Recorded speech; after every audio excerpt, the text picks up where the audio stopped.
welcome to another video. The next two videos. This one is called Why Every Empire Collapses from Rome to America. And the next video will be Top 5 Rising Countries versus Collapsing Countries. And based on the thumbnails here, it looks like the rising countries Poland, Mexico. I don't know about Mexico, I'll be honest with you. India, and the fallen countries. Who's this? I see Russia. Every empire I wouldn't. I whatever.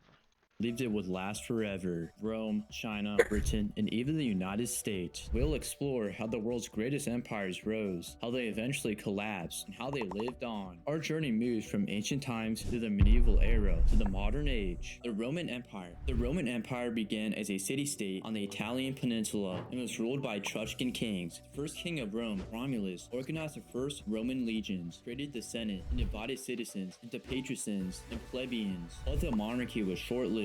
The Roman Republic replaced the monarchy. The Romans then conquered the Etruscans, their Latin neighbors, the Samnites, and Greek colonies in southern Italy. Rome's next challenge came from Carthage, a powerful maritime empire in North Africa. The two clashed in brutal wars, beginning with the First Punic War, during which Rome built its navy and gained Sicily, Sardinia, and Corsica. In the Second Punic War, Hannibal crossed the Alps to invade Italy, inflicting major defeats like in Cannae, but Rome persisted. Scipio Africanus led a counterattack, defeating Hannibal at Zama, and Rome gained Spain after this. The final Punic War destroyed Carthage and expanded Roman control in Africa, bringing immense wealth from new conquests. Then Julius Caesar rose to power. After conquering Gaul, he became the world's most famous general. In 49 BC, he crossed the Rubicon River and said, "The die is cast." After a brutal civil war, Caesar declared himself dictator for life, but in 44 BC, he was Why did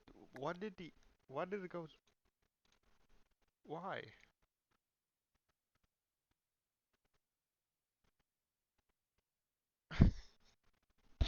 Why did The Holy Booker. there was no need for the quality to go to. He was assassinated by the Senate. Civil wars continued until Octavian defeated Mark Antony and Cleopatra. Rome's greatest power was not just its army, it was also its engineering. Aqueducts carried water for miles using only gravity. The Only Romans gravity. built 250,000 miles worth of road. The phrase "all roads lead to God. Rome" became reality. Emperor Claudius conquered Britain in 43 AD. Then Titus and Domitian completed the Colosseum and led successful wars in Judea and Germany. By 117 AD, under Emperor Trajan, the Roman Empire ruled over 60 million people across 2.5 million square miles. Rome united Europe, North Africa, and the Middle East. But cracks began to form, and the decline was about to begin. Under Emperor Diocletian, the empire was split in two. The eastern half remained rich and stable, but the western half was fragile. A century later, Emperor Constantine moved the capital to Constantinople, leaving Rome behind. In 410, the Visigoths sacked the city. The Western Empire lingered on for another half century, until 476, when a Germanic general named Odoacer overthrew the last emperor of Rome. Despite his fall, Rome's language, laws, architecture, and the Roman Catholic Church still influence the world today. The Islamic Caliphate. Under the Rashidun Caliphate, Islam spread rapidly beyond Arabia. Within decades, they defeated the Persian Empire, took Egypt from the Byzantines, and conquered the Levant. Cities like Damascus, Jerusalem, Okay, maybe putting it up that high wasn't the best idea. and Alexandria fell under their rule. Then came the Umayyad Caliphate, which built its capital in Damascus. Arabic became the official language, and their gold dinars became the currency of trade. They expanded west into North Africa and crossed the Strait of Gibraltar into Spain, but their rule faced constant revolts. In 750, they were overthrown by the Abbasids, who shifted power eastward to a new capital, Baghdad. Even golden ages must end. Regional rulers gained power, breaking the empire into fragments. In 1258, Mongol forces stormed Baghdad, ending the Abbasid Caliphate. Yet the idea of the Caliphate lived on, carried on by later empires such as the Ottomans. Its legacy of faith, knowledge, and architecture still shapes the world today. The Chinese dynasties. For over 4,000 years, China's story has been one of unity, collapse, and rebirth. It began with the Shai, Qing, and Zhou dynasties. After centuries of war, Qin Shi Huang emerged Ew. victorious in 221 BC. I'm sorry. I didn't expect to see all that. Under Let me go back a bit. Hold on.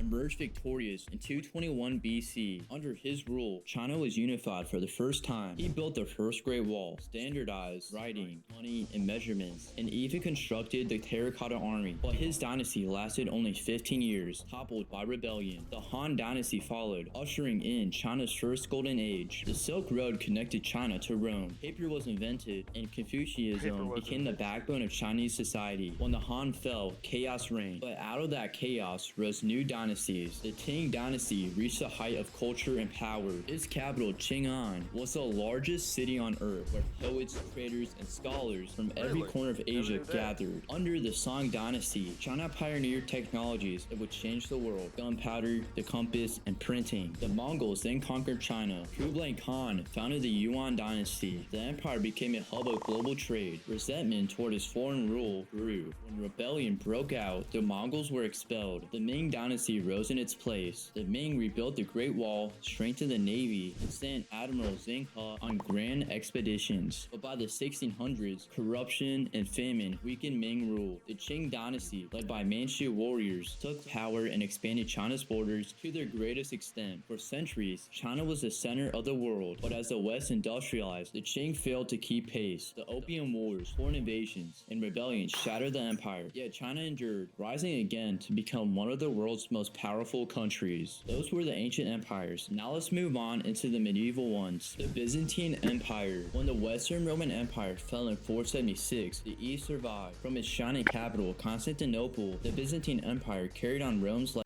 I never understand how how this man could just keep everything with the most monotone voice I've ever heard. With Yeah, again he blazing cookies.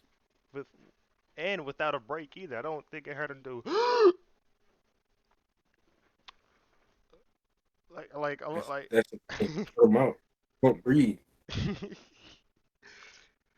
like unless he just spliced them together so it's a one long continuous run-on sentence. I think that's what he may have done, but I don't know. Cause there's no way you could talk uh 11 minutes straight with no Yes. breaks. Yeah.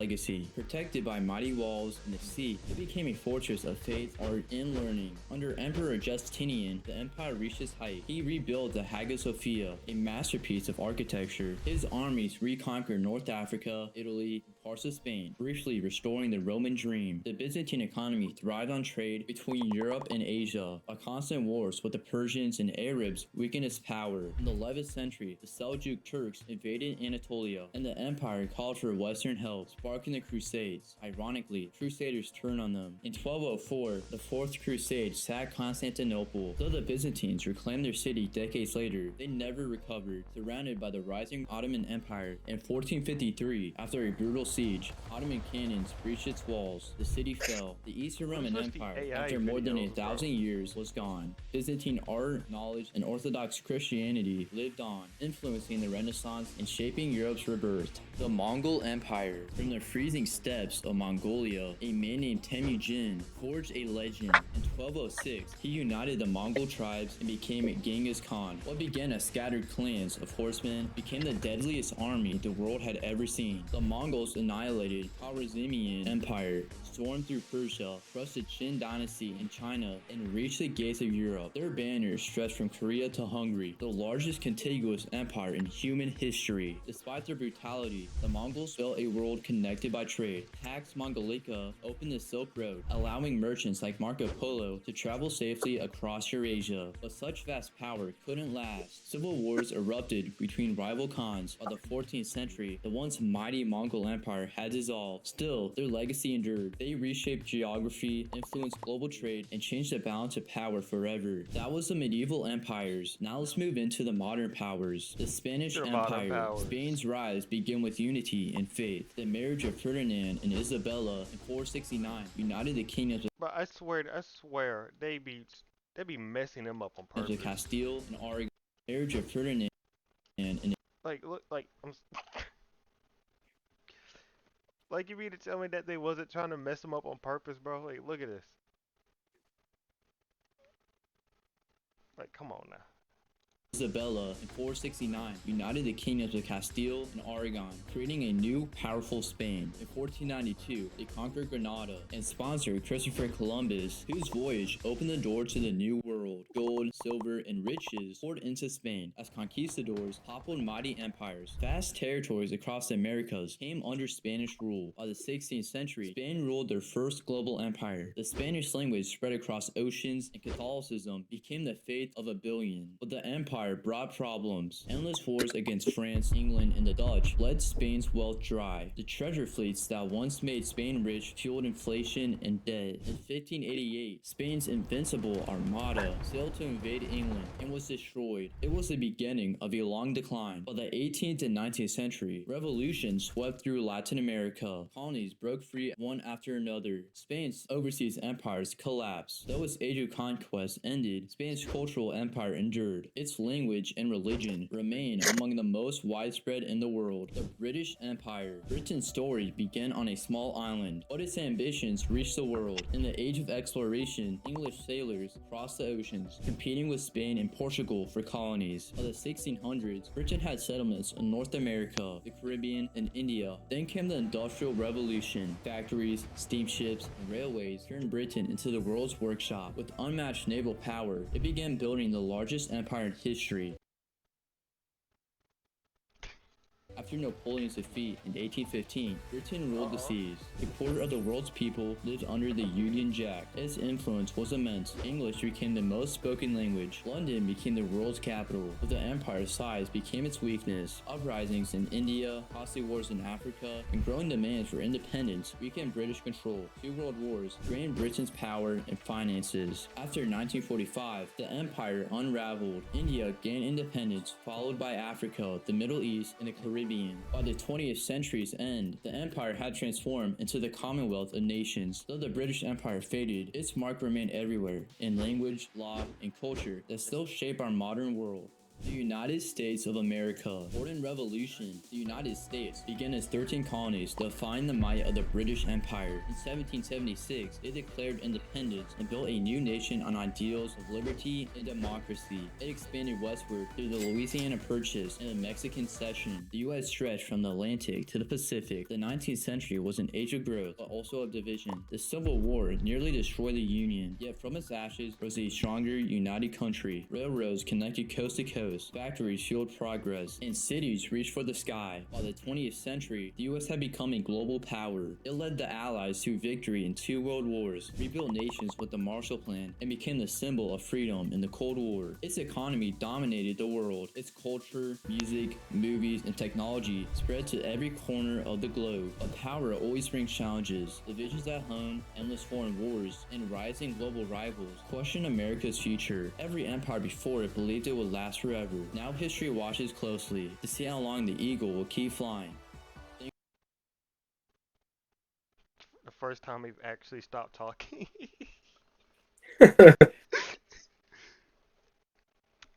Yeah, that is our biggest problem. I think our biggest problem is not like our foreign adversaries. It's just our divisions here at home. Culture, music, movies, and technology spread to every corner of the globe. But power always brings challenges. Divisions at home. Yeah, I think that's our biggest problems. It's divisions back here. Here. Here's. All right. Next up.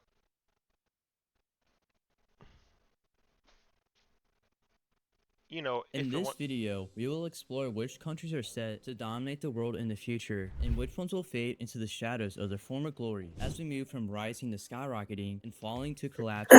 The number 5 falling country is the United Kingdom. The United Kingdom has had a prominent role on the world stage since the colonial era, but its empire True. is in decline. It was once the largest global empire in history. It controlled nearly a quarter of the world's land and people. After World War II, Britain lost most of its colonies. The war had drained its economy, leaving the nation heavily in debt and unable to maintain its overseas possessions. The independence of India in 1947 marked the beginning of a rapid process of decolonization that continued across Africa, the Caribbean, and Southeast Asia. Although it received assistance through the Marshall Plan and joined the EU in the 1970s, the country continued to face challenges including high inflation, labor strikes, and oil shocks. In the late 20th century, the UK began to lag behind global powers like the United States and China. While London retained its status as a financial hub, Britain's manufacturing base shrank significantly. The UK's withdrawal from the EU in 2020 cost the nation an estimated $150 billion. Brexit also Oh my disrupted trade God. flows, weakened the British pound, and led many multinational companies to relocate parts of their operations to mainland Europe. Over the past 6 years, Britain has been led by 4 different prime ministers. Additionally, the average GDP growth per year over the last 3 years was only 0.9%.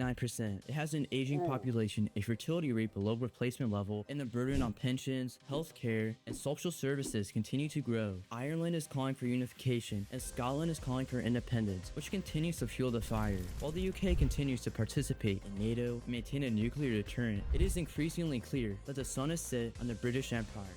Just the number 5 falling country. Wait until we get into the ones that are completely collapsing. The number 5 rising country is Poland. Poland has long been at the crossroads of empires, partitioned, occupied, and erased from maps. But today, it is experiencing one of the most dramatic rises in modern Europe. After centuries of foreign domination, If I Poland remember correctly, I think just last year Poland GDP has reached $1 trillion.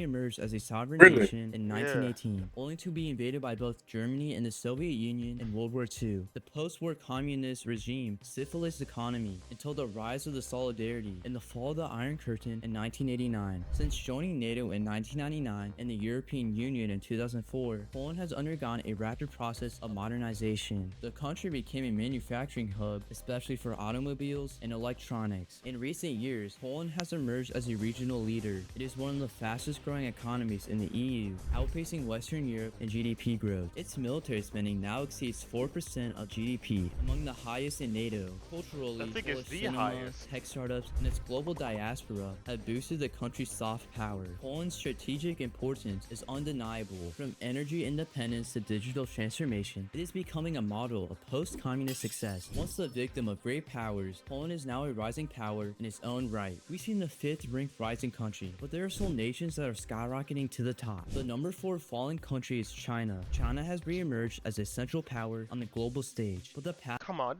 that's just China's history though. They rise and fall all the time. has not been without turbulence. After centuries of imperial rule, the collapse of the Qing dynasty in 1912 led to decades of internal strife. Civil war, warlordism, and Japanese invasion fractured the country, delaying its modernization. The communist victory in 1949 brought unity under Mao Zedong, but the Great Leap Forward and Cultural Revolution caused economic disaster and social upheaval. In the late 1970s, Deng Xiaoping's Aren't they economic not doing so reforms hot opened right China now? to global China? markets, special economic zones, foreign investment, and Considering export the growth turned tariffs, China kind of, into the world's You said what? I said considering the tariffs, kind of in a rough spot.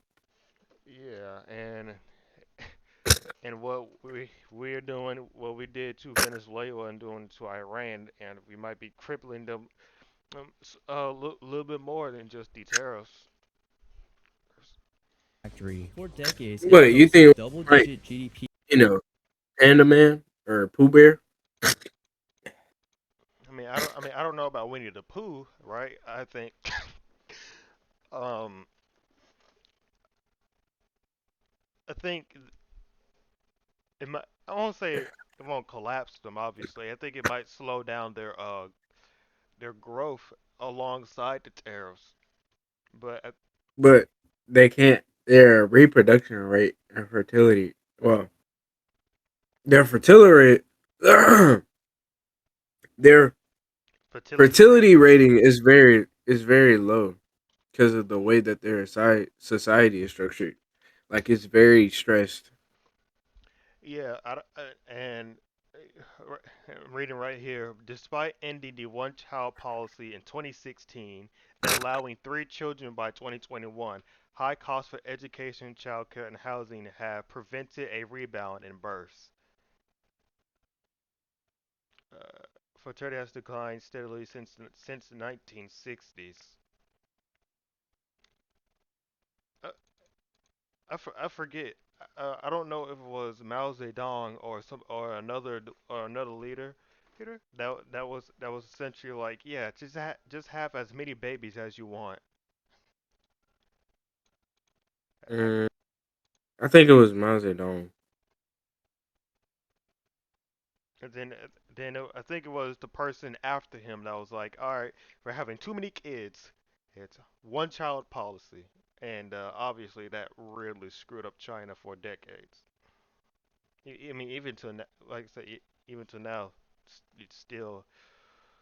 Growth, lifting hundreds of millions out of poverty. By 2010, China had become the second largest economy. Its influence expanded through the Belt and Road Initiative, investments in Africa and Latin America, and military modernization. Yet China's rise has slowed. The real estate crisis, youth unemployment level nearly 20%, and shrinking Oh my population God. have raised questions about further growth. Internationally, tensions over Taiwan, the South China Sea, and human rights abuses have strained relations with the West. Internally, Xi Jinping's consolidation of Look at power Winnie has the brought Pooh here. political stability, but at the cost of civil liberties. As China enters an era of demographic decline and global suspicion, it remains a formidable force, but one that must adapt to a far more contested world order. The number 4 rising country is Mexico. Mexico is amid a quiet rise, transforming from a country once plagued by debt crises and drug violence into a vital global.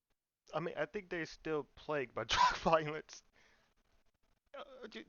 If you're asking me, I think Mexico's still plagued by drug violence. It's always Manufacturing been and played trade by drug hub. violence. Following independence from Spain in 1821, Mexico struggled with political instability, foreign invasions, and territorial loss. But after a series of economic reforms in the late 20th century, especially the 1994 NAFTA deal, it began to integrate into the global economy. Mexico is America's top trading partner, surpassing China and Canada. Its proximity to the US and participation in the USMCA agreement make it a key link in North American supply chains. Nearshoring has accelerated as companies shift operations closer to the US market, especially in automotive, electronics, and aerospace. Mexico also boasts a young population, growing tech hubs like Guadalajara, and a cultural footprint that spans music, cinema, and cuisine. Despite challenges with organized crime and governance, There we go. macroeconomic stability has improved. Politically, Mexico is expanding its influence in Latin America and deepening ties with global partners like the EU, China, and India. Once known for economic volatility, Mexico is increasingly becoming the future North American industry.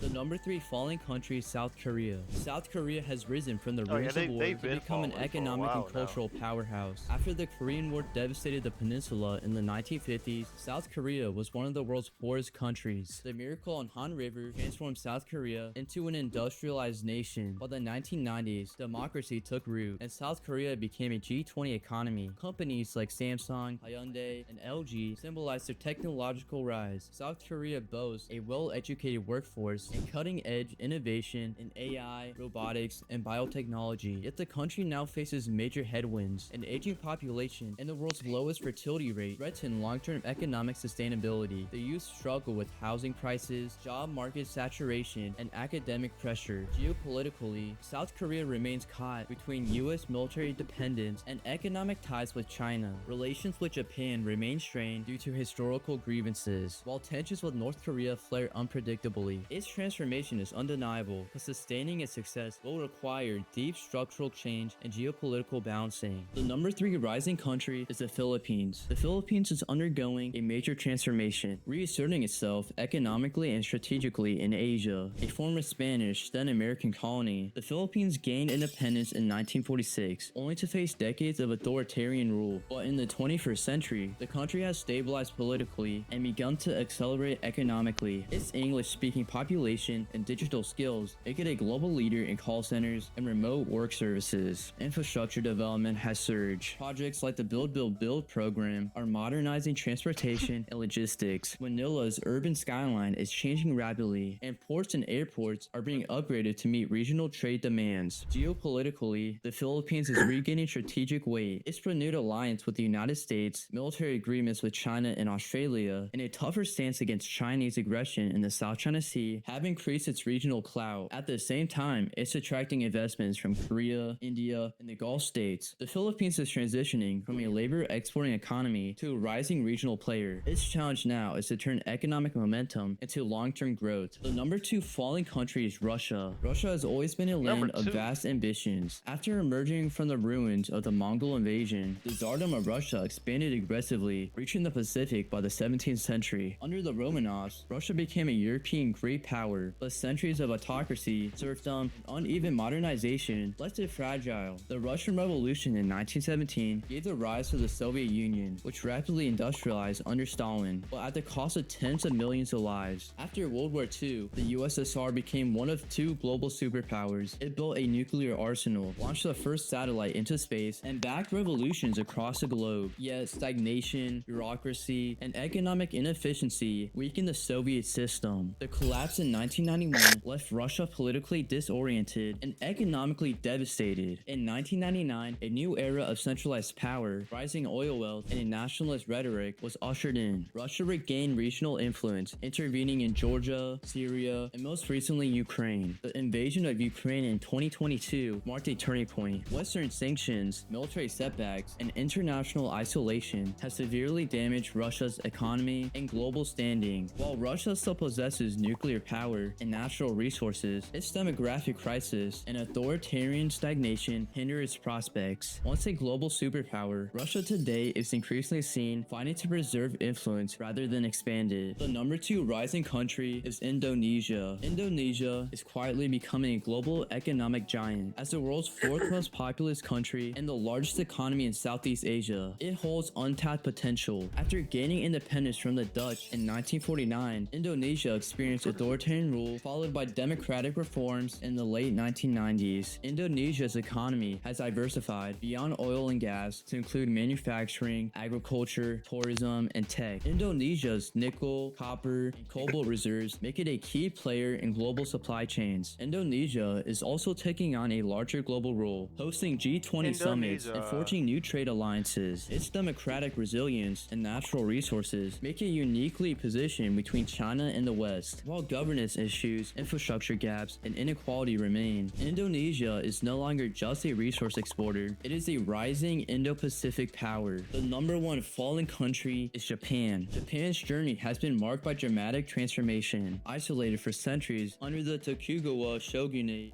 it industrialized rapidly after the Meiji Restoration in 1868. Within decades, That's how you pronounce it? The Meihai? I always thought it was the Meiji. Japan defeated China and Russia in war, signaling its arrival as a major imperial power. By the 1930s, it pursued aggressive expansion, culminating in World War II. Defeated and devastated, Japan rebuilt under US occupation. The post-war boom, fueled by exports, manufacturing, and innovation, turned Japan into the 2nd largest economy by the 1980s. It pioneered electronics, automobiles, and high-speed rail. Deflation, low productivity growth, and a rapid aging population eroded Japan's economic momentum. Tensions with China, North Korea, and Russia drive its growing defense. While still a wealthy, technologically advanced society, Japan is no longer the economic juggernaut it once was. The number 1 rising country is India. India's rise is one of the most significant global shifts of the 21st century. After centuries under colonial rule, India gained independence in 1947 and became the world's largest democracy. but economic progress was slow for decades. That changed in 1991 when the economy was open to global trade and investment. Today, India is the world's most populated state and the fifth largest economy, soon to be third. It is a founding member of the Quad, a G20 heavyweight, and a key player in BRICS. Its strategic location in the Indian Ocean and strong military posture make it essential to Indo-Pacific security. While tensions remain with China and Pakistan, India's global influence continues to grow. In the 21st century, India is rising far above. Thanks for watching and subscribe to support the channel. Heck yeah. There were some countries on there that I didn't expect to be on there, like Indonesia, the Philippines, for at least for the rising In this countries. video, Shut up.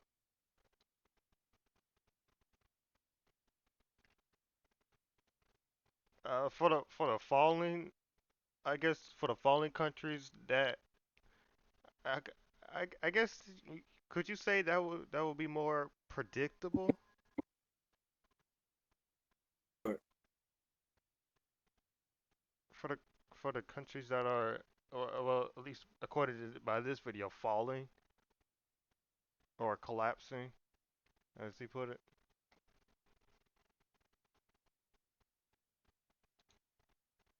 yeah. So it was Britain, China, South Korea, Russia, and Japan. And the rising ones are Mexico, Philippines, Indonesia, India, Poland. Poland. Yeah.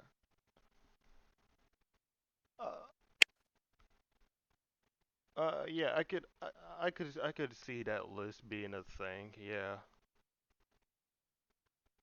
Uh, hey, I mean, I enjoyed uh both videos from why every empire collapses to Rome, from Rome to America, and the rising and falling of countries. So I enjoyed it. I don't know about you though. I enjoyed it. All right. Well, we're only a little bit through, and I don't got nothing else to say besides if you like the video, like it, subscribe. I got that backwards. If you enjoyed the video, like, comment, subscribe, do all that good stuff. And I don't got anything else to say. Me neither. Peace out.